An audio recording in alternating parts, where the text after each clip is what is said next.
দৈনিক প্রথম আলো আজ তাদের প্রধান শিরোনাম করেছে এলডিসি উত্তরণ ৩ থেকে ৫ বছর পেছানোর দাবি ব্যবসায়ীদের, যথাসময়ে উত্তরণের পক্ষে সরকার।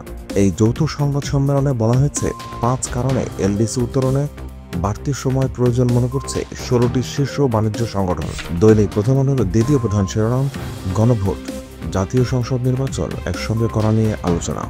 জুলাই সনদ বাস্তবায়ন নিয়ে বিশেষজ্ঞদের সঙ্গে ঐকমত্য কমিশনের বৈঠকে আলোচনায় আসে গণভোটের বিষয়। সনদ বাস্তবায়ন নিয়ে মতভিন্নতা। সংবিধান সংক্রান্ত প্রস্তাব আগামী সংসদে বাস্তবায়নের পক্ষে বিএনপি। জামায়াত চায় গণভোট বা রাষ্ট্রপতির প্রোক্লেমেশনের মাধ্যমে বাস্তবায়ন। গণপরিষদের মাধ্যমে সনদ বাস্তবায়ন চায় এনসিপি।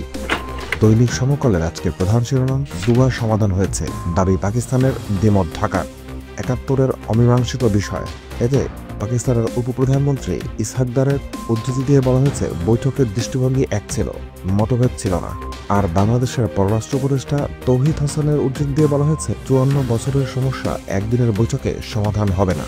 দৈনিক সমকালের একটি বিশেষ শিরোনাম চলন বিলে রবীন্দ্রনাথের মুখোমুখি রবীন্দ্রনাথ। বিশেষ এই প্রতিবেদনটিতে বলা হয়েছে প্রস্তাবিত রবীন্দ্র বিশ্ববিদ্যালয় ক্যাম্পাসে প্রকৃতি ও পরিবেশের ঝুঁকি থাকতে পারে। বাঁধ, সেতু, সড়কের স্বাভাবিক প্রবাহ ব্যাহত হতে পারে। জলাবদ্ধতা ও বন্যার ঝুঁকি বাড়তে পারে। ভূগর্ভের পানির ভারসাম্য নষ্ট হতে পারে।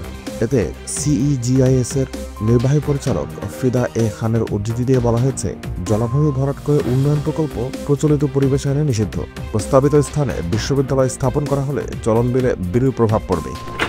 দৈনিক যুগান্তরের আজকের প্রধান শিরোনাম জব্দ হিসাব খুলে ১০০ কোটি টাকা উত্তোলন। ফ্যাসিস্টের দোসরদের সঙ্গে ডিএফআইইউ প্রধানের সখ্য। এতে বলা হয়েছে ব্যবসায়ী রেজাউল করিম ৮০ কোটি ও এনায়েতুল্লাহ খন্দকার তুলে নেন ২০ কোটি টাকা। নৈতিকস্থলজনিত অপরাধের তদন্ত করছে অর্থ মন্ত্রণালয়ের কমিটি। অনুসন্ধানে নামতে যাচ্ছে দুর্নীতি দমন কমিশন। দৈনিক যুগান্তরের একটি বিশেষ শিরোনাম বিএনপিতে বসন্তের কোকিলদের আনাগোনা। সুবিধাবাদীদের চাপে কোণঠাসা ত্যাগীরা। এতে জিরো টলারেন্স হাইকমান্ডের। দুঃসময়ে বিদেশে থাকলেও দেশে ফিরে অনেকেই বলেছেন নির্যাতিত। মনোনয়ন বাগিয়ে নিতে নানা তৎপরতা।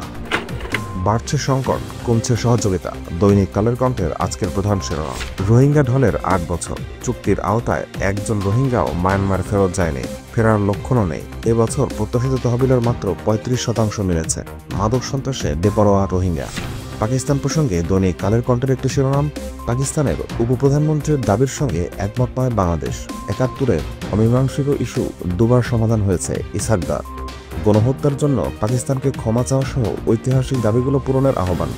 এক চুক্তি ৫ সমঝোতা স্মারক স্বাক্ষর। হৃদয় পরিষ্কার করে সামনের দিকে যেতে বলল পাকিস্তান। সম্পর্ক স্বাভাবিক করতে চায় বাংলাদেশ। প্রধান উপদেষ্টা বিএনপি চেয়ারপারসন জামায়াতের আমিরের সঙ্গে সৌজন্য সাক্ষাৎ।